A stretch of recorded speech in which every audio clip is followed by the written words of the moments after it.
Nilai ganti rugi exit tol Jogja Bawen di Temanggung berkisar di antara 140.000 sampai 170.000 per meter persegi, jauh di bawah nilai kewajaran.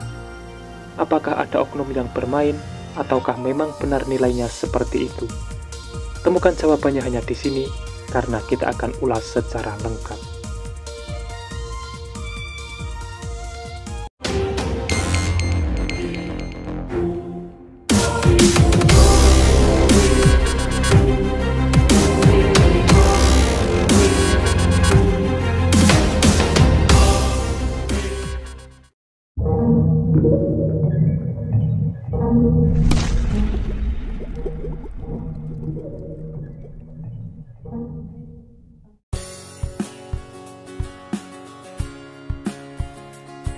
Assalamualaikum semuanya. Dari kolom komentar banyak sekali yang mengadu mengenai nilai bentuk ganti rugi tol Jogja Bawen yang ada di Temanggung, tepatnya di Desa Kebumen, Kecamatan Pringsurat. Nilai ganti ruginya berada di bawah NJOP atau di bawah nilai normal di lokasi tersebut, yang berkisar di antara 140.000 sampai 170.000 per meter persegi. Kenapa bisa begini? Simak informasi ini karena di belakang akan ada penjelasan yang sangat penting untuk kalian simak, supaya tidak tertipu oleh oknum atau spekulan tanah. Seperti biasa, sebelum berlanjut ke pembahasan, dukung selalu channel ini untuk terus berkembang dengan cara subscribe dan nyalakan loncengnya, supaya kalian dapat mengikuti update terbaru pembangunan di Indonesia.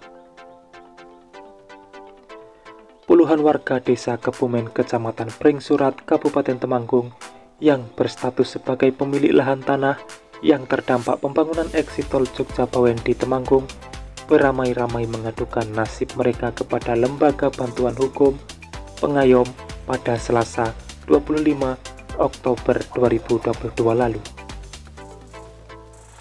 Hal tersebut disebabkan karena mereka mengklaim bahwa besaran biaya ganti rugi pembebasan lahan milik warga nilainya jauh dari kata layak.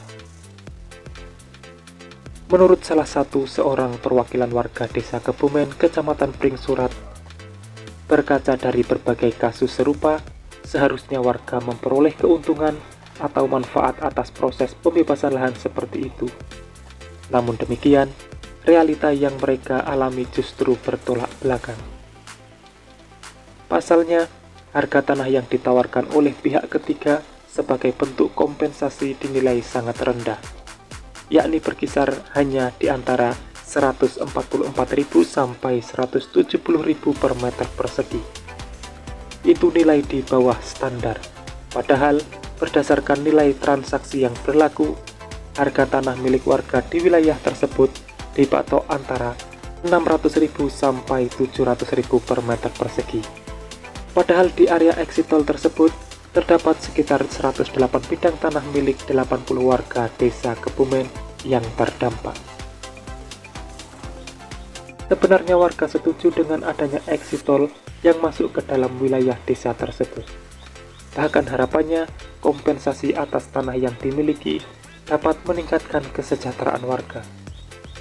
Tetapi tanggal 11 Oktober 2022 kemarin, tiba-tiba ada pihak petugas yang memberikan surat kepada warga terkait penetapan harga kompensasi tanah yang nilainya jauh di bawah taksiran. Ini yang membuat warga kurang setuju. Belum pernah ada musyawarah membahas besaran ganti rugi atau ganti untung, tiba-tiba ada besaran yang muncul secara final dan mengikat. Meski tidak ada satupun pihak yang melakukan intervensi terhadap para warga, namun terdapat beberapa pemilik lahan yang terpaksa menandatangani surat kesepakatan harga lantaran takut dengan bayangan masalah hukum. Padahal sejatinya mereka kurang sepakat dengan penetapan besaran kompensasi yang ditentukan. Menurut pengakuan warga, pihak ketiga yang mengurusi pembebasan lahan, warga itu bilang kalau menolak besaran penetapan kompensasi bisa mengurus di pengadilan negeri. Namanya warga pasti akan takut dengan bahasa seperti itu, apalagi tidak ada pemahaman lebih. Sementara LBH Pengayom Tatok Cahyo Nugroho yang memperoleh aduan warga desa Kebumen yang tanahnya terdampak pembangunan exit tol tersebut mengaku akan mencari mekanisme langkah untuk membantu mengurai permasalahan yang telah menghimpit warga. Pihaknya telah menggelar audiensi untuk menjelaskan langkah-langkah hukum terkait masalah tersebut. Sebenarnya warga menerima saja dengan adanya pembangunan exit tol. Namun yang menjadi masalah adalah besaran kompensasi yang dianggap sangat jauh di bawah standar taksiran harga tanah yang berlaku di wilayah tersebut. Dari kabar ini, ada sedikit yang akan saya sampaikan mengenai mekanisme pembebasan lahan yang perlu untuk semua masyarakat pahami. Pembebasan lahan itu sifatnya terbuka. Biasanya tahapan-tahapannya masyarakat pasti akan diberitahukan secara langsung, baik itu dari pihak desa maupun yang bersangkutan secara langsung. Dan mengenai bentuk nilai ganti rugi atau besaran ganti rugi biasanya akan disampaikan langsung kepada warga dengan mengumpulkannya di balai desa dengan cara musyawarah, bukan dengan surat edaran. Dan jika warga setuju dengan besaran ganti ruginya, maka akan langsung tanda tangan, dan jika kurang setuju, warga difasilitasi untuk kasasi. Warga juga dibolehkan bertanya apa yang kurang paham saat musyawarah tersebut, sehingga warga paham sebelum benar-benar tanda tangan persetujuan. Jadi prosesnya transparan tanpa ada yang ditutup-tutupi. Dan mengenai besaran ganti rugi, Presiden sendiri sudah menegaskan bahwa nilai ganti rugi harus di atas nilai pasaran di tempat tersebut, setidaknya jauh di atas NJOP, sehingga warga tidak ada yang dirugikan. Jika nilai ganti rugi di bawah harga normal pasaran, bahkan di bawah NJOP, itu perlu dipertanyakan. Maka dari itu, saya sering mengingatkan di channel ini, mengenai pembebasan lahan adalah hal yang paling rawan untuk dimainkan. Apalagi bagi warga yang kurang pemahaman mengenai hal ini. Mungkin sekedar saran saja, jika memang warga terdampak menerima surat edaran bentuk ganti rugi yang nilainya di bawah nilai kewajaran, warga bisa tanyakan kepada pihak yang bersangkutan. Apalagi belum pernah dilakukan musyawarah secara bersama dengan pihak BPN yang akan membeli lahan tersebut. Dan warga juga tidak perlu takut jika mendengar pengadilan negeri. Itu memang difasilitasi kepada warga yang kurang setuju dengan nilai ganti rugi. Dan tahapannya pun juga akan dijelaskan secara rinci mengenai kasasi ke pengadilan.